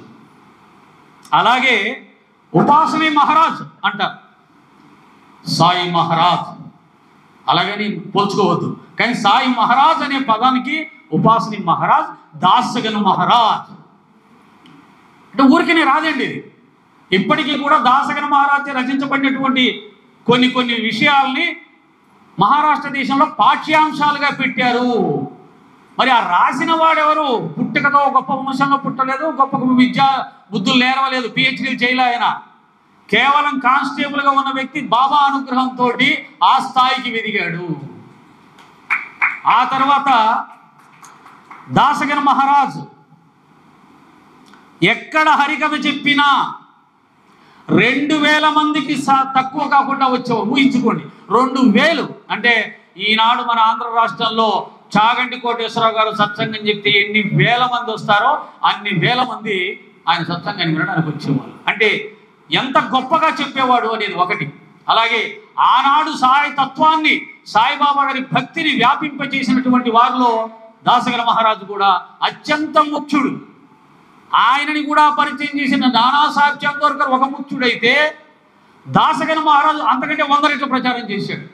ఆయన హరికథల ద్వారా బొంబాయి, గుజరాత్ ఇంకా అనేకమైనటువంటి ప్రాంతాల్లో ఉన్న భక్తులు షిరిడీకి చీమల దండులా పరిగెత్తుకుని రావడం జరిగింది. అలా గురుసేవ చేశాడు. ఇంకొకటి, ఆయన తత్వ ప్రచారంలో ఉన్న మనం తీసుకోవాల్సింది, చాలా నిరాడంబరంగా ఉండేలా చేశాడు బాబా.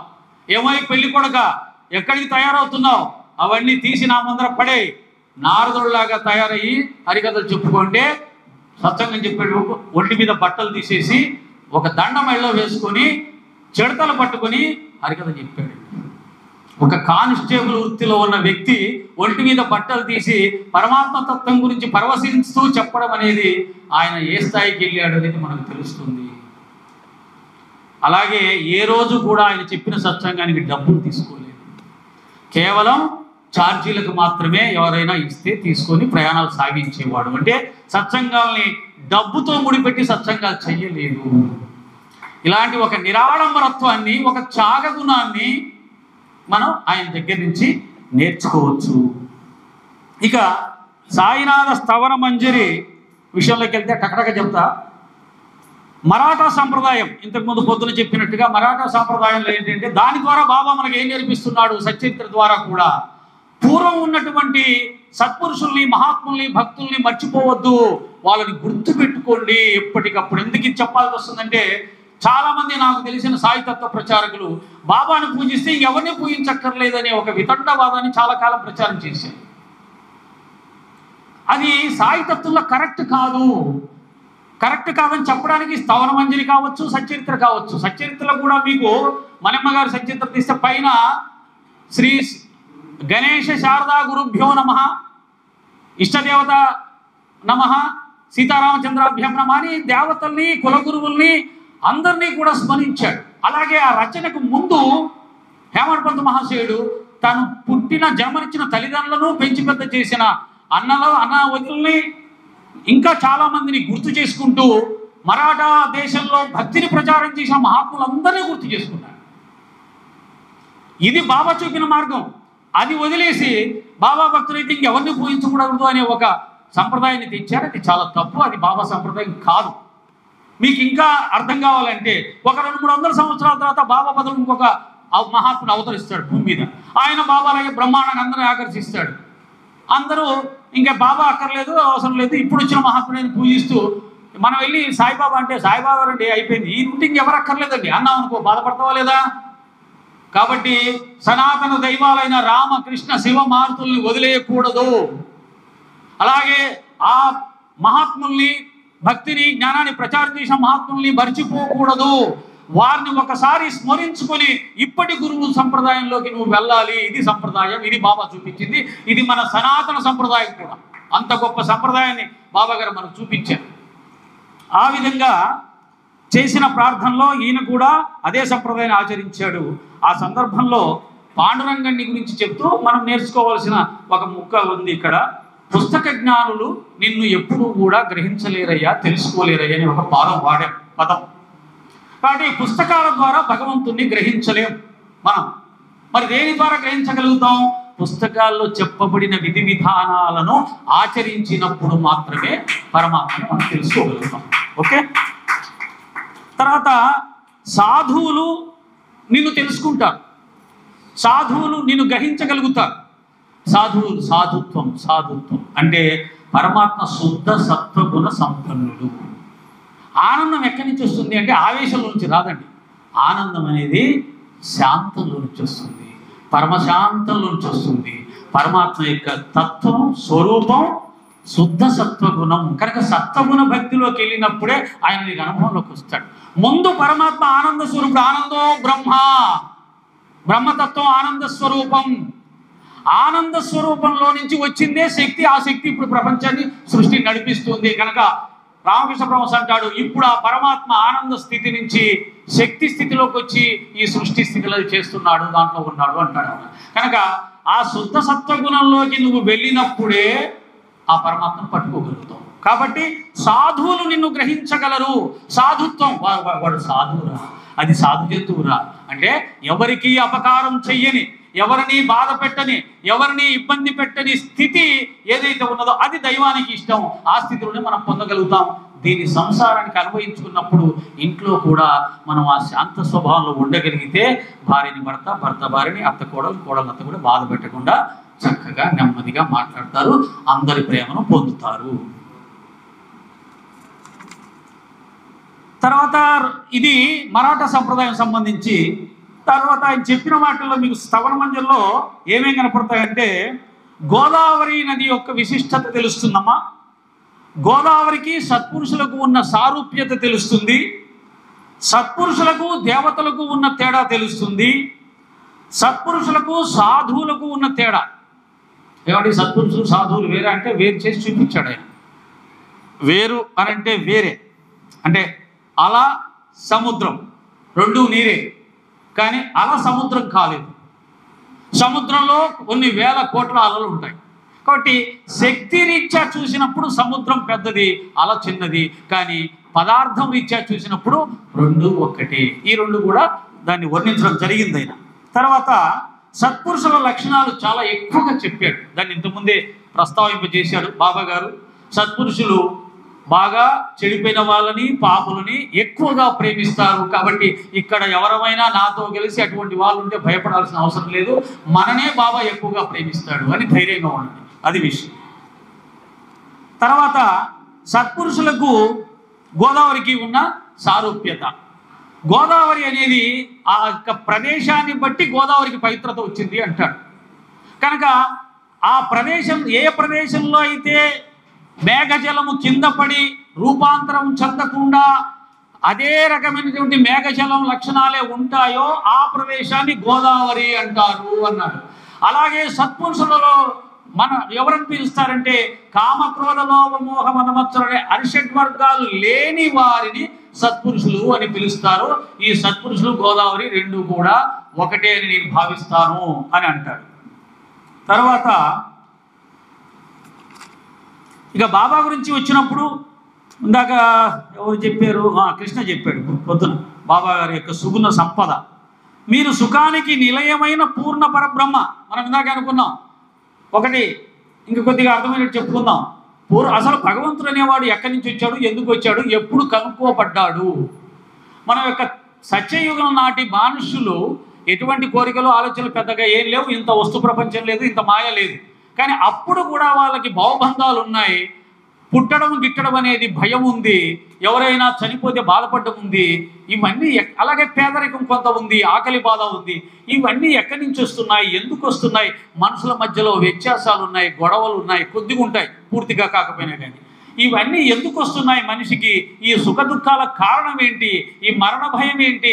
మనిషికి నిజమైనటువంటి శాంతి ఎక్కడుంది అని విచారణ చేసి చేసి చెయ్యగా బుద్ధ భగవానుడికి ఏ విధంగా అయితే ఆ చెట్టు కింద కూర్చోగానే జ్ఞానోదయమైందో, ఈ ఋషులు కూడా అడవికి వెళ్ళి చెట్ల కింద కూర్చొని అంతర్ముఖమై సాధకులుగా ధ్యానముద్రలోకి వెళ్ళినప్పుడు వాళ్ళకి అర్థమైంది ఏంటి అని అంటే, లోపట ఏమీ లేని స్థితిలో ధ్యాన స్థితిలో పరమాత్మ అనుభవాన్ని పొంది బ్రహ్మానందాన్ని అనుభవించారు. ఇది కదా ఆనందం, ఇది కదా శాంతి, ఇక్కడ కదా శాంతి ఉన్నది అని అప్పుడు లోకానికి చెప్పడం ఏంటంటే, పరమాత్మ దగ్గర మాత్రమే సుఖం, సంతోషము, ఆనందం ఉంది, ఇంకా ఎక్కడా లేదురా. కాబట్టి ఆయన ఆశ్రయించండి, ఆయన పాదాలు పట్టుకోండి అన్నారు. ఆ తర్వాత నుంచి అది మొదలైంది. కనుక ఎంతగా ఆయనకి దగ్గరైతే, ఎంతగా ఆయనని మనం పొందాలని ప్రయత్నం చేస్తే అంతగా పరమానందానికి దగ్గర అవుతాం. మరి ఈ ప్రపంచ విషయాల్లో నిజంగానే ప్రసాద్ గారు చెప్పినట్టుగా ఇందులో సుఖం ఉంది అనుకుంటూ మాయలో పడి వాటి కోసం తాపత్రయపడుతూ ఉన్నామే, ఇదంతా కూడా చివరికి అనంతమైన దుఃఖానికి కారణమవుతుంది. అయినా వాటిని వదిలి ఉండలేము. అదే ఇంద్రియాల శక్తి. ఇంద్రియాలు చాలా శక్తివంతమైనవి. పంచభూతాలు ఎంత విస్తరించి ఉన్నాయో ఇంద్రియాలు చిన్నగా మనలోనే ఉన్న అంత శక్తి గలవి. ఎందుకండి, షుగర్ వచ్చి ఉంటుంది, వాడికి తీపి తినొద్దంటాడు, వాడికి తీపి అలవాటు, ఇక చూడండి వాడు గింజుకుంటుంటాడు, ఎలాగో దొంగతనంగా ఆయన ఏం కావాలని ట్యాబ్లెట్ తీసుకోవచ్చు. అంటే అంత బలహీనంగా ఉంటాం. ఇంకా మీకు మాయ గురించి చెప్పాలంటే విచిత్రంగా, ఈ కనిపిస్తున్నదంతా మాయ అంటే మనం ఏమంటాం, ఎలా మాయ, గిచ్చితే ఆయన నొప్పి పెడుతుంది, నాకు నొప్పి పెడుతుంది, మాయ అంటారేంటి? టీవీ చూస్తామమ్మా, టీవీలో ఒక సీరియల్ పెడితే అది నిజమే అనుకుని లీనమైపోయి ఆనందిస్తున్నామా లేదా? కానీ అది నిజమా? కేవలం ఒక తెర మీద బొమ్మలు ఆడుతున్నాయి, వాడు ఆడిచ్చినట్టుగా ఆడి మనకు చూపిస్తున్నాడు. అయినా మనం అది నిజం అనుకుని ఏడుస్తున్నాం, నవ్వుతున్నాం, ఎగిరి గంతులేస్తున్నాం, విమర్శిస్తున్నాం, మళ్ళీ కథలుగా అందరం చెప్పుకొని ఆనందిస్తుంటాం. అంటే ఒక అసత్యాన్ని సత్యంగా నమ్మడం మన యొక్క శరీరంలో ఇంద్రియాల్లోనే ఉంది. ఇంకా మనం ఎవడు బాగుపడుతుంది చేయలేదు, కష్టం. కాబట్టి మీరు జ్ఞానాకాశంలో భాస్కరుడు, జ్ఞానమయ ఆకాశానికి సూర్యుడు లాంటి వాడు సాయిబాబా. మీరు భవరోగానికి ఔషధం. నీ యొక్క భవరోగం, ఈ యొక్క దుఃఖం తొలగాలంటే ఆయన్ని ఆశ్రయిస్తే తప్ప తొలగదు.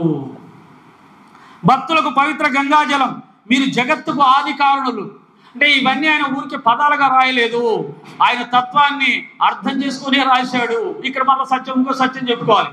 ఇంత బాగా అర్థం చేసుకున్నటువంటి ఆయన కూడా బాబా పాదతీర్థం తీసుకోవడానికి వెనకంజ వేసి, ఆయన ముస్లిం కదా, నేను బ్రాహ్మణ్ణి కదా, ఆయన పాదతీర్థాన్ని నేను ఎలా తీసుకోవాలి అని తీసుకోలేదు. అది బాబాని అడిగితే వాడు ఆచారాన్ని వాడు ఆచరించని లేరా అని చెప్పి, అంటే ఆచారాలు, సంప్రదాయాలు, కులాలు, మతాలు అనేవి ఎంత బలంగా పట్టుకొని మనిషిని సత్యానికి దూరం చేస్తాయనేది అక్కడ మనకు అర్థమవుతుంది కొంతమందికి. కనుక ఆచారాలు, సంప్రదాయాలు, కులాలు, మతాలు ఈ జాడ్యం వదిలిపెట్టకుండా అందరిలో పరమాత్మను చూసే స్థితి రానంత వరకు ఎవడు కూడా ఆత్మజ్ఞానానికి అర్హుడు కాదు.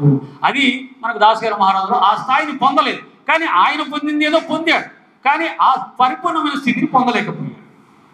తర్వాత నిర్మల చైతన్యం అనే ఈ సృష్టి విలాసం అంతా మీదే. మీరు జన్మరహితులు, మీకు మృత్యువు లేదు, మీరు గోదావరి వలె పవిత్రులు, మీరు సద్గుణాల గని. బాబాకు మృత్యువు లేదని మనకు అర్థమైపోయింది 2 సార్లు. ఒకటి 72 గంటల సమాధి చెంది 3 రోజుల తర్వాత లెగడం, తర్వాత శాశ్వతంగా శరీరాన్ని వదిలేసి కూడా దాసగన మహారాజును లేపి, నువ్వు లే, అక్కడికి వచ్చి నన్ను చాలినన్ని పూలతో కప్పు, వాడు నన్ను చనిపోయాను అనుకుంటున్నాడు, అంటే నేను చనిపోలేదు అనేది ప్రత్యక్షంగా మనకు డిక్లేర్ చేశారు. ఆ డిక్లేర్ చేసింది కూడా దాసగన మహారాజుకి. తర్వాత సత్పురుషులకు సాధువులకు తేడా ఇందాక చెప్పాను. సత్పురుషులు అనేవాళ్ళు ఒక ప్రవాహం లాంటి వాళ్ళు అని చెప్పాడు. నీటి ప్రవాహం అనేది చాలా పెద్దది. సాధువులు అనేవాళ్ళు ఒక నీటి మీద అల లాంటి వాళ్ళు అన్నాడు. బాబా దేంతో పోల్చాడంటే, బాబా ఈ యొక్క గోదావరి తీరానికి పూర్వం సనక సనాతనాథులు వచ్చారు, ఆంజనేయ స్వామి వచ్చాడు, తర్వాత శబరి వచ్చింది, విదురుడు వచ్చాడు, గోపగోపికలు వచ్చారు. ఈ శతాబ్దంలో నువ్వు ఉప్పెనలా వచ్చావు అన్నాడు. ఎంత పెద్ద వాడాడంటే, ఉప్పెన అంటే మొత్తాన్ని కొట్టేసుకొని పోతుంది. బాబా వచ్చి ఇప్పుడు అందరి దేవతలను కొట్టేసుకొని పోయాడు. అది ఇప్పుడు సమస్య. అక్కడనే పెద్ద వేరే వాళ్ళందరికీ సమస్య వచ్చి, బాబా వచ్చిన తర్వాత ఇతర దేవతారాధనలు తగ్గిపోయాయి, ఇతర గుళ్ళకు వెళ్ళట్లేదు. అందరూ బాబా భక్తులంతా బాబా గుడికి వెళ్ళి బాబా గుడిలో ఉన్న హుండీలోనే డబ్బులు వేస్తున్నారు. మా గుళ్ళకు రావట్లేదు, మా గుళ్ళకు ఆదాయాలు రావట్లేదు, కాబట్టి దీన్ని ఎలా డిస్టర్బ్ చేయాలి, బాబా ముస్లిం దండం పెడుతున్నారు అని చెప్పి అడ్డదిడ్డగా మాట్లాడే సన్నాసులు చాలా మంది ఈ కాలంలో పుట్టుకొని వచ్చారు. ఆనాడు శ్రీకృష్ణ పరమాత్మని కూడా విమర్శించినటువంటి ఎవరు, శిశుపాల దంతభక్తుడు, వాడు పౌండ్రక వాసుదేవుడు, ఇలాంటి మూర్ఖులు అప్పుడు కూడా ఉన్నారు. సాక్షాత్తు శ్రీకృష్ణుడు యొక్క వైభవాన్ని చూసి ఓర్వలేని, అలాగే బాబా యొక్క వైభవాన్ని ఓర్వలేని వాళ్ళు ఈనాడు పుట్టుకొని వచ్చి ఇలా చేస్తున్నారు. దీనికి అందరికి కారణం ఏం లేదు, ఆ మహానుభావుడు ఉప్పెనలా వచ్చి అందరినీ కొట్టేసుకుని వెళ్ళిపోయాడు. ఇది దీంట్లో విచిత్రం కూడా ఏం లేదు. గురువు దైవానికంటే శక్తివంతుడని మన సనాతన ధర్మమే చెప్పింది. గురుర్ బ్రహ్మ, గురుర్ విష్ణు, గురుర్దేవో మహేశ్వర, గురు సాక్షాత్ పరబ్రహ్మ, అంటే గురువును మించిన దైవమే లేదని మన సనాతన ధర్మమే చెప్పింది. ఇప్పుడు ఆ పరమాత్మ గురు స్వరూపంగా అవతరించి అందరికంటే గొప్పగా ఆదరించబడుతుంటే వాడికి వచ్చిన నష్టం ఏంటో, వాడి జ్ఞానం ఏంటో ఎవరికి అర్థం కాదు. ఇంకా విచిత్రంగా ఏం చెప్తారంటే, బాబా పాదాల దగ్గర శివుని పెడుతున్నారు, పెట్టవాకండి. బాబా పాదాల దగ్గర ఇంకో దేవతను పెడుతున్నారు, పెట్టవాకండి. అరే బాబు, నువ్వే గురువు పరబ్రహ్మ అంటున్నావు, నువ్వే గురువు విష్ణుమూర్తి అంటున్నావు, నువ్వే గురువు శివుడు అంటున్నావు, మళ్ళీ శివుడి దగ్గర శివుని పెట్టొద్దు అంటున్నావు, విష్ణు దగ్గర విష్ణుని పెట్టొద్దు అంటున్నావు, పరబ్రహ్మ దగ్గర పరబ్రహ్మను పెట్టొద్దు. అరే ఆయనకు ఈయనకు తేడా లేదని చెప్పిన వాడివి నువ్వు, మళ్ళీ ఆయన పాదాలను పట్టుకొని పాదాలు. అసలు గురువుకు పాదము, చెయ్యి, తల ఉంటుందండి? దీనికి రామకృష్ణ ప్రభు ఎంత గొప్పగా చెప్పాడు అంటే, ఒక చక్కెర బొమ్మని కాళ్ళ దగ్గర నాకినా తీయగానే ఉంటుంది, తల దగ్గర నాకినా తీయగానే ఉంటుంది, ఎక్కడ నాకినా తీయగానే ఉంటుంది చక్కెర బొమ్మ. అలా పరబ్రహ్మ స్వరూపులు, గురుస్వరూపులు, సత్పురుషులు సర్వము వాళ్ళు పవిత్రులే తప్ప కాళ్ళు చేతులు మనకుంటుంది. ఆయనకి ఎందుకు ఉంటాయి? ఆ జ్ఞానం కూడా లేకుండా మాట్లాడుతున్న వాళ్ళు ఉంటారు. అలాగా దేవతల కన్నా సత్పురుషులు గొప్పవాడని చెప్పాడు స్థవన మంజులు. ఎందుకంటే దేవతలను ద్వేషించి చంపబడ్డ వాళ్ళు ఉన్నారు. ఎవరు? హిరణ్యకశిపుడు, రావణాసురుడు దేవతలను ద్వేషించడం వల్ల చంపబడ్డారు. కానీ సత్పురుషుల్ని ద్వేషించి చంపబడ్డ వాళ్ళు ఒక్కరు కూడా లేరు. ఇంకా దానికి ఉదాహరణ చెప్పాడు. గోపీచంద్ అనే ఒక మహారాజు జలంధరుడు అనే ఒక మహర్షిని ఇబ్బంది పెట్టి ఆయన తీసుకెళ్లి ఒక పెంట కుప్పలో పాతి పెట్టి శిక్షిస్తే ఆ యొక్క జలంధరుడు ఆ గోపీచంద్రుని ద్వేషించలేదు, కోపగించలేదు, ఇంకా ఎక్కువగా ప్రేమించి అతన్ని చిరంజీవిని చేశాడంట. అంటే ఇంకా వరమిచ్చాడంట. అలాగా సత్పురుషులు తమకు ఇబ్బంది కలిగించిన వాళ్ళను కూడా ప్రేమిస్తారు. అది సత్పురుషుల గొప్పతనం. సత్పురుషుడికి మానవుడికి ఉన్న తేడా ఒకటి గుర్తించాలి. సత్పురుషుడికి ఎప్పుడు కోపం వస్తుందంటే, ఎదురుగా ఉన్నటువంటి సామాన్యుల్ని, భక్తులను ఇబ్బంది పెడితే ఆయన కోపం వస్తుంది. ఆయన్నికి ఇబ్బంది పెడితే, ఆయన్ని విమర్శిస్తే, ఆయన్ని తప్పుపడితే ఆయనకి ఏ విధమైనటువంటి బాధ కలగదు. అది సత్పురుషుల లక్షణం. మామూలు వాళ్ళ లక్షణం, నన్ను విమర్శిస్తే నా కోపం వస్తుంది, నా పక్కవాన్ని ఏమైనా చేస్తే నేనేం పట్టించుకోను. ఇది మామూలు మనుషుల లక్షణం. సత్పురుషుల యొక్క లక్షణం మనం గ్రహించి సత్పురుషుల లక్షణాలని మనం సంతరించుకునే ప్రయత్నం చెయ్యాలి. కృష్ణ టైం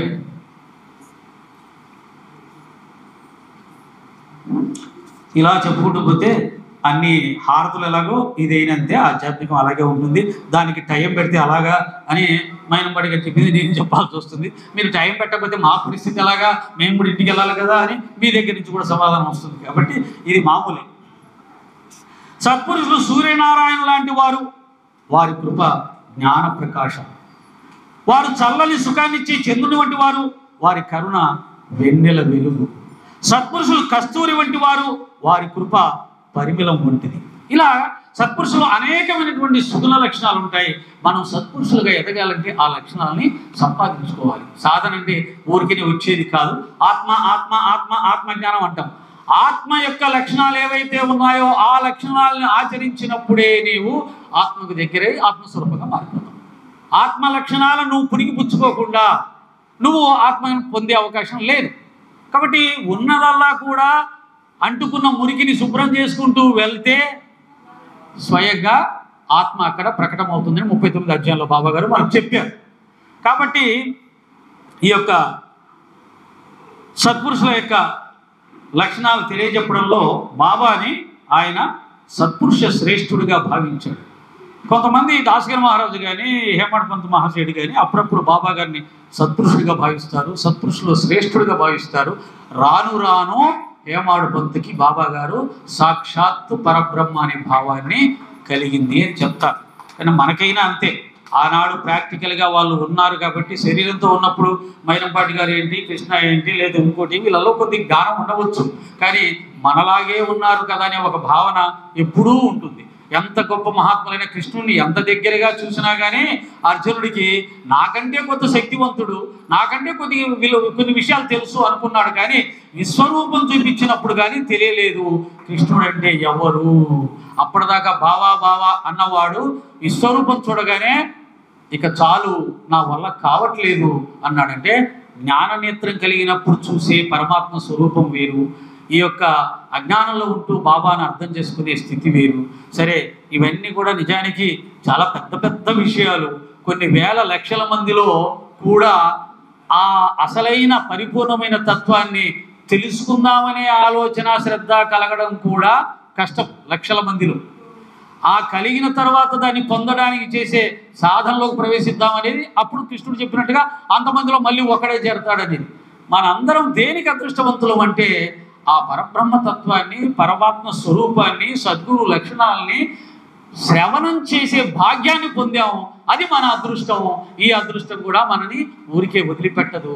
ఖచ్చితంగా ఒక్కొక్క జన్మను ఉద్ధరింప చేసుకుంటూ తీసుకెళ్ళి గమ్యస్థానానికి చేరుతుంది. అది మాత్రమే కాకుండా మనము అందరిలాగా పతనం కాకుండా, భ్రష్టు పట్టకుండా, అందరిలాగా అరిషడ్ వర్గాల్లో విచ్చలవిడిగా ప్రవర్తించకుండా కొంతవరకు నియంత్రణతో జీవించి పాపాల నుంచి మనము పుణ్యాల వైపు ప్రయాణం చేయడానికి ఈ సత్సంగాలు ఉపయోగపడతాయి. చివరిగా సత్సంగాల్లో 3 రకాల ప్రయోజనాలు ఉంటాయి. ఒకటి, మన యొక్క వ్యక్తిత్వాన్ని సరిచేసుకునే సత్సంగాలు కొన్ని ఉంటాయి. మనలో ఉన్న బలహీనతలను తొలగించుకుంటూ మంచి ఏంటో తెలుసుకుంటూ జీవించడానికి కావాల్సిన సత్సంగ ప్రయోజనం ఒకటి ఉంటుంది. రెండవది, ఇప్పుడు విన్నట్టుగా భగవంతుడి యొక్క గొప్పతనం, సద్గురు యొక్క గొప్పతనం, మహిమ శ్రవణం చేయడం ద్వారా ఆయన మీద మనకు ప్రేమ జనించే సత్సంగాలు కొన్ని ఉంటాయి. మూడవ ప్రయోజనం అత్యుత్తమమైంది. అటువంటి పరమాత్మను నేను పొందాలి, దర్శించాలి అనే లక్ష్యం ఏర్పాటు చేసుకుని లక్ష్యం సాధనా మార్గంలోకి ప్రవేశించేలా చేసే సత్సంగాలు 3 ఉంటాయి. ఈ మూడిట్లో ఏ ఒక్కటి ఉన్నా సత్సంగంలో పాల్గొనే అర్హత ఉంటుంది. ఏ ఒక్కటి లేకపోయినా సత్సంగంలో ఎన్ని సత్సంగంలో పాల్గొన్నా అది వృధా అవుతుందని తెలియజేస్తూ ఈ యొక్క సత్సంగ కార్యక్రమాన్ని ఇంత శ్రద్ధాభక్తులతో ఏర్పాటు చేశారు కుమార్ గారు.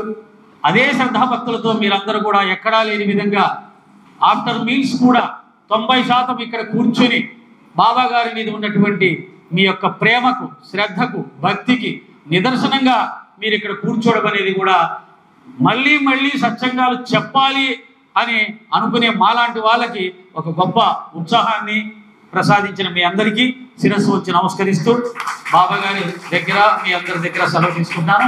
ఓం శ్రీ సాయినాథ్. సాయినాథుని అనుగ్రహంతో ఆయన యొక్క ఆశీర్వాద బలంతో ఈరోజు మన యొక్క సత్సంగ కార్యక్రమం అంత వైభవంగా నిర్వర్తించుకున్నాం. బాబా యొక్క కృప, కరుణా కటాక్షాలు. శ్రీ సాయి నమో నమః. జయ జయ సాయి నమో నమః. సద్గురు సాయి నమో నమః. ఓం సాయి నమో నమః. శ్రీ సాయి నమో నమః. జయ జయ సాయి నమో నమః. సద్గురు సాయి నమో నమః. హరి ఓం సాయి నమో నమః. శ్రీ సాయి నమో నమః. జయ జయ సాయి నమో నమః. సద్గురు సాయి నమో ఓం శ్రీ నమః. సచ్చిదానంద సమర్థ సద్గురు సాయినాథ్ మహారాజ్ కి జై. ఇప్పుడు శ్రీ మేనంపాటి ప్రసాద్ గారికి కుమార్ సాయి దంపతులు చిరు సత్కారాలు అందిస్తారు. శ్రీ సాయి నమో నమః. జయ జయ సాయి నమో నమః. సద్గురు సాయి నమో నమః. ఓం సాయి నమో నమః. శ్రీ సాయి నమో నమః. జయ జయ సాయి నమో నమః. సద్గురు సాయి నమో నమః. ఓం శ్రీ సచ్చిదానంద సమర్థ సద్గురు సాయినాథ్ మహారాజ్ కి జై. ఇప్పుడు శ్రీ సాయిదాస్ గురు గారికి కుమార్ గారు, పద్మావతి గారు మందిరం తరఫున చిరు సన్మానం చేస్తారు. ఓం సాయి నమో నమః. శ్రీ సాయి నమో నమః. జయ జయ సాయి నమో నమః. సద్గురు సాయి నమో నమః. ఓం సాయి నమో నమః. శ్రీ సాయి నమో నమః. జయ జయ సాయి నమో నమః. సద్గురు సాయి నమో నమః.